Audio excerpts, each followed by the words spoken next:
it was valuable, but I didn't know how valuable.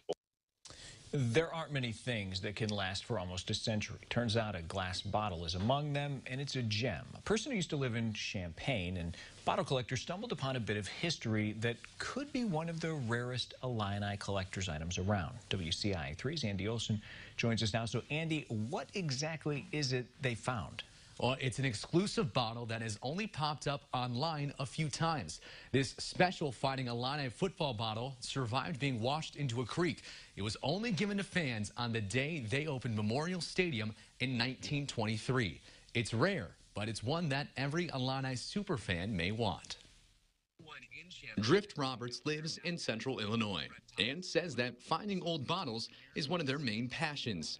And they find a lot of them. I just have a creek that I know about in Peoria that's next to a historical dump. So after it rains, I always make sure to go by and check it out because bottles are always washing up.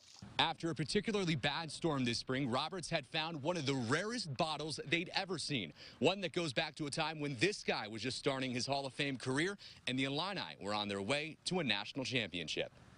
Roberts found an old bottle with an old Illinois logo on one side and a football on the other. And according to his research, it only was given away at the very first game at Memorial Stadium on November 3rd, 1923.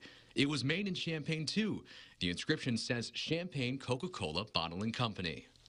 Only 2 other bottles from the same game have popped up online for sale, and they've sold for as high as $400. Roberts already has a few offers, but they're happy to let it go to a super fan. It would be cool to beat that, but I'm hoping for $300 at least. Roberts is using the money to fund a new van. They say they want to start traveling around the country looking for more bottles. And Paul, that is definitely a rare item, rarer than I think anything that I own. Yeah, and I would imagine if you're just looking for one of those, you probably aren't going to have too much luck finding them. You probably just have to stumble on them. Yeah, they don't come up very often. Yeah, I can't imagine that they do. All right, Andy, thanks.